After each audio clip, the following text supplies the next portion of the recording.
Hello and welcome to the morning sports briefing on the 16th of April. What am I talking about August? I thought August because we'll be talking about Tour de France later. That's why I'm thinking about August. No, 16th of April. Here we are still in lockdown, but don't worry, there is still plenty of sport here to talk about on the New Zealand radio sport. And in the news today, we have the A-League fires shots at NRL, the IPL set to be postponed again. Super League Rugby could be played into December. NRL 360 journalist calls for unity. Okay. And darts players set to work from home. And to kick us all off, I'm going to hand you over to Stephen in the Deep South, who'll take us through the football.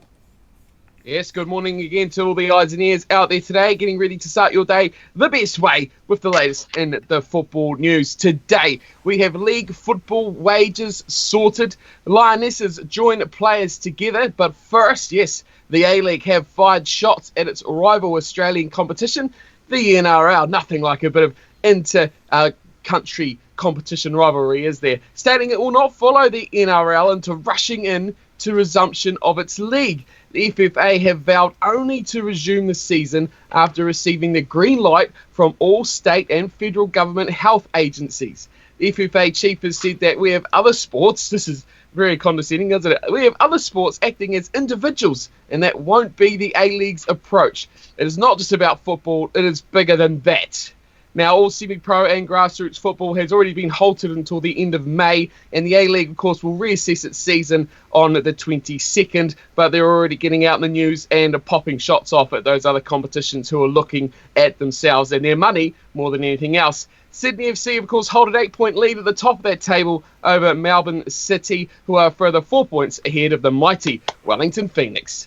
England women's football squad have announced a collective donation to #Players Together Fund. Now, the Players Together Fund was set up, of course, by a number of EPL players to raise funds directly for the NHS instead of taking that wage cut. The Lionesses squad has been in discussion with EPL players and have decided to make a whole team collective donation to the cause rather than do things individually. Now, while life is good at the top for the EPL players on the big money, playing hero, gifting all this money and coin to the NHS, life is a bit more real for those down in the lower leagues, and it is in League 1 and 2 the clubs have decided on how they will assist their teams and players. Now, the players will take a 25% wage deferral for the month of April, but it gets a bit complicated because it's only for those who are on more than £2,500. Now, those earning less than that will receive their pay in full, but for those above that line, will take the 25% cut, but only if it doesn't take them below the £2,500 pay rate. So it's a bit complicated, and I think a lot of people will be there with their fingers out trying to work out how much money they're going to get. The hope is, though, the plan will keep the league in a fully financially fit state for the duration of time without football. That is it from Football Headlines from me. Paul, enjoy your day, everyone, and I'll see you again tomorrow for more. Thank you very much to Stephen from the Deep South, and we'll hand you over now to Ashwin, who will take us through our cricket update. Good morning, Paul, and good morning, listeners. I think to work out those lower league EPL salaries, you're going to have to get your shoes and socks off as well. So anyway, in cricket news, as Paul mentioned in the headline, IPL is set to be indefinitely postponed again. So with the lockdown in India extended through to until the 3rd of May, is it curtains for the IPL? The BCCI, I'll get it out eventually, has unofficially postponed the 2020 version of IPL indefinitely. The last year's finalists were originally supposed to have started the tournament back on the 29th of March, and it normally ends on the 24th of March. There's now little likelihood that this year's edition of the IPL will go ahead, considering the fact that the windows are just basically closing in on them in terms of when they can actually reschedule the IPL for. Remember, if it ever goes ahead either, is that the T20 World Cup is scheduled for Australia later in the year as well. In other news in women's cricket, qualifying matches for the 50 over World Cup the points have been split between the countries. The series between Pakistan, India, South Africa, Australia, and Sri Lanka, New Zealand, all postponed due to COVID-19, or also known as coronavirus, have been postponed indefinitely again, and therefore the points have been split. Those are also doubling as qualifying matches for the 50-over World Cup, which is scheduled for New Zealand starting in Feb 2021. And that is the truncated cricket news for today. Thank you very much, Arswin. And a quick ad break here, folks. Last night we had Do You Know Sport, where the Kiwi team saw off their competitors from England. So, looking, folks, if you would like to come on Do You Know Sport, then do drop a line. We're looking for teams of 2 people, so grab yourself a mate and come on. It is great fun, and we're on a Wednesday evening at 8 p.m. Next up, I'll hand you over to Stephen, who will take us through today's birthdays. Thank you, Paul, and a good morning to everyone. This morning in birthdays, an all-white that made it to Spain, a New Zealand-born rugby player who blossomed in Japan, and the most capped silver fern. And that is where we start. Laura Robin Langman is a New Zealand international netball player who plays for the Sunshine Coast Lightning in the Australian Super Netball League. Primarily a mid-court player, Langman is the current captain of the New Zealand national netball team, nicknamed the Silver Ferns. Langman is currently the most capped player for the Silver Ferns, having overtaken the record of 145 national team matches held by Irene van Dijk. Laura Robin Langman, born this day, the 16th of April, 1986 in Hamilton. She is 34 years old today. Moving right along, Luke Thompson is a retired Japanese rugby union player. He played as lock and occasionally at flanker.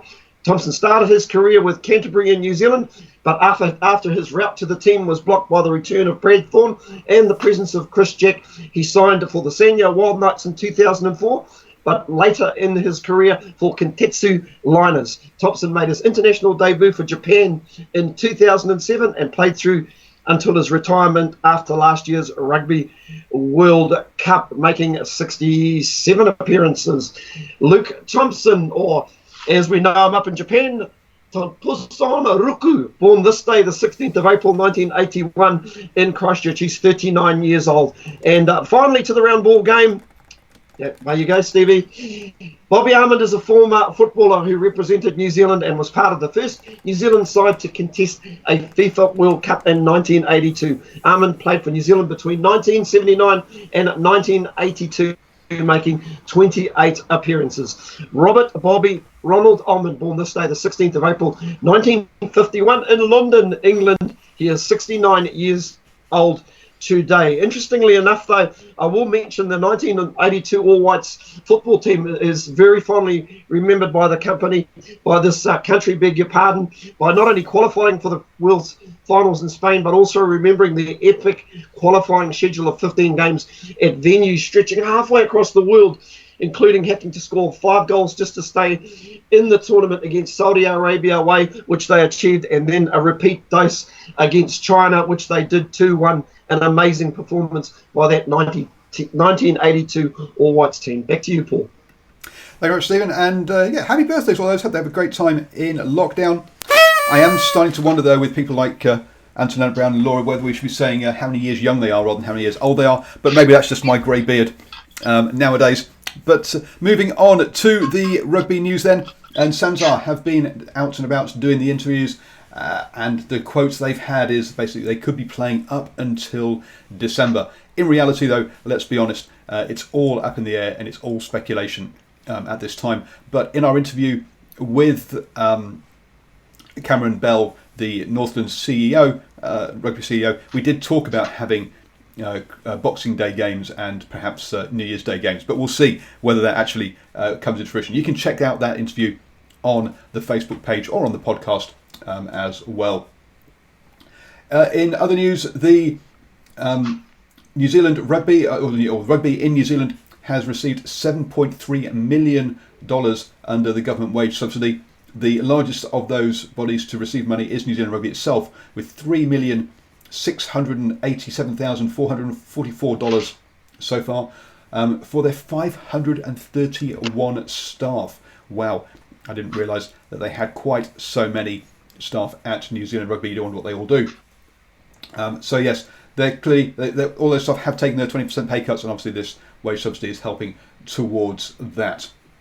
Also, New Zealand Rugby is still in discussion with the New Zealand Players Association around the pay cuts that the players might take. This was Super Rugby players and above. At the moment, it's not going to be a simple set percentage by the sound of it, because they're looking at protecting the players on the lowest salary. So those who earn less than $50,000 a year would have a priority. That includes Sevens players, Black Ferns, and draft Super Rugby players. With a minimum salary for a full-time Super Rugby player being $75,000, they would not be covered by that, obviously. So so that's still ongoing. No reports yet as to what it will be, but it won't be a simple percentage cut. Over in England, the Players' Union over there, the Player Rugby Association, Christian Day, has come out and said it's been an absolute mess, the salary cuts in the Gallagher Premiership, and that's because there has been no coordination at all. All 13 clubs, and now there are 12 clubs in the Premiership, plus the London Irish, plus Newcastle Falcons, who are going to get promoted from the Championship, have been doing it their own way. So whilst some clubs have protected those on the lowest wages in a similar way that New Zealand Rugby and the New Zealand Rugby Players Association are doing, other clubs have not. And that has caused the Players Association a lot of difficulty, because they're having to deal with 13 different sets of situations with all these different advising their players, rather than it being a coordinated effort. And so he's been speaking out about that. He's not saying the players shouldn't take cuts, but he's saying that there should be a standard way of doing it across all of the teams, rather than it being separate at each one. I'm going to hand you back now to Stephen from the Far North, who's going to take us through our NRL news. Oh, thank you. And there's a little bit to digest this morning. Paul Kent, who is a host for the NRL 360 show, has called on players to put their self-interest aside in a bid to save the NRL season that has been threatened by the COVID-19 pandemic. Excuse me. Brisbane Broncos' Darius Boyd came out and said he would rather retire than locate into isolation in New South Wales. But Kent believes players need to look at the game's interests ahead of their own. Good luck with that. I don't mean that in a selfish way, but they are the only considering their own self-interest. This is the making or breaking of Clint Newton, who is the leader of the Rugby League Players Association, who has to get the players together and galvanise them. Now, Kent pointed to a long time ago Kangaroos tour, where players used to spend quite a bit of time away from their families. That is less than the players are asked to do now, to be away from home. Back in those days, players had weddings and babies in the off-season. Terry Lamb famously pulled out for family commitments. It's a personal choice then. You can go ahead and do that. If you don't want to come into isolation, if you want to stay home because your baby is being born, or your wife has a uni course, or needs you to babysit, that is your choice. The players have that choice. That they may not get paid if they make that choice, but it's still their choice. Not everyone has to go with that particular way of doing things. Well, it sounds to me like he's saying that the players have got a choice, but I really want you to actually play. That's what it pretty much sounds like to me. Now, in Warriors news, the Warrior chair, Rob Croot, and the CEO, Cameron George, had a lengthy phone conversation with NRL boss Todd Greenberg and Australian Rugby League chair Peter V'landys yesterday to work out a scenario. An NRL statement said the welfare needs of the Warriors needs to be met, and the arrangements made to ensure the club is not competitively disadvantaged when the competition starts. We want the Warriors to be part of the 2020 season, and we are doing everything we can to not only make that happen, but provide the support they need at family level, V'landys said. It is important to understand our aim is to restart the competition on May 28, which is 6 weeks away. Accordingly, we have ample time to analyse the data, ensure the infection rate is low, it has such a low level, and there is a minimal risk to our players or the community. V'landys said they had discussed the needs of the players and the preferred locations and requirements of the club. According to Warriors CEO Cameron George, said he raised a number of matters on behalf of the players and believe progress is happening. The key for us is to be in a position of all the information we need so our players, football staff, their families have a full understanding of what we're facing. There is still much detail to be worked over, but I'm encouraged with where we are now. It almost seems like this particular story has just been ongoing for the last couple of weeks. I've got my doubts about it. Back to you, Paul. Thank you very much, Stephen. Yes, we'll have to wait and see what happens in the NRL. It does keep going round in circles, doesn't it? People saying, yes, we should do, no, we shouldn't do, yes, we should do. But it'll land somewhere eventually. In scheduling news on New Zealand Sport Radio, yesterday we had Lara Collins on the Long Talk. She is the CEO of Waka Ama, or the Outrigger Canoeing set up here in New Zealand. Today at 2 p.m, we will have our Long Talk with Junior Fatialofa, who is part of the Pacific Rugby Players Association up in the UK. Other ones that are coming up over are Tony Lewis, the CEO of Tasman Rugby. We also have the CEO of Lawn Bowls and the CEO of Surfing as well, all lined up to be on the Long Talk show as well. So don't forget, like and subscribe to make sure you don't miss any of those interviews. Moving on to general news and the last style bender. That's right, our Halberg winner this year, Israel Adesanya, has, I'm sorry about the pronunciation there, has donated 10,000 masks and 1,000 face shields to Wanganui District Health Board. He has also donated some to the Auckland Health Board and also to their Lagos in Nigeria, where he was born. So good to see our sports stars chipping in as well. His mum is also a nurse in the Wanganui district as well.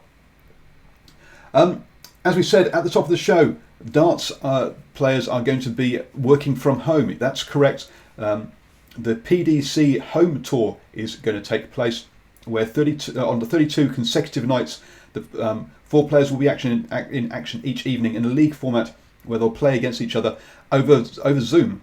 Essentially, so they'll be playing darts at home, each in their own bubble against each other. So that's going to be broadcast on PDC's own subscription TV channel.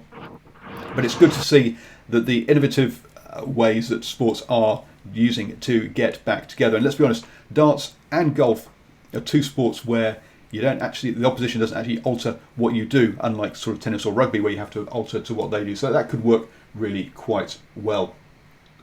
Yesterday we talked that the Tour de France was potentially going to get postponed, and overnight we had news that it had been officially postponed until the 29th of August and through to the 20th of September are the new dates. That still seems a little bit ambitious, but one of the reasons they are looking at getting as keeping it as close to the summit as possible is they do climb up into the mountains. And obviously once you get snow in the Alps, that could cause some issues, which would mean having to reroute and add all extra issues on top of it. So it's not surprising that they're looking at that, looking to get that race done as quickly as possible. This race is essential for cycling. It's the biggest race in the calendar, and basically is the foundation for a lot of the team's sponsorship deals. So it's no surprise that they're trying to get this race to happen as soon as possible, even if they do things like remove the promotional caravan and ask people not to stand on the side of the roads. Obviously, trying to play behind closed doors when you're cycling down public roads is very difficult for cycling, so it's going to be interesting to see how they manage all of that. That is your news for today. Thank you very much to Stephen from the Deep South, Stephen from the Far North, and Ashwin for bringing them us their updates. And don't forget, we will be here at 8 a.m. every single morning, bringing you the morning sports briefing.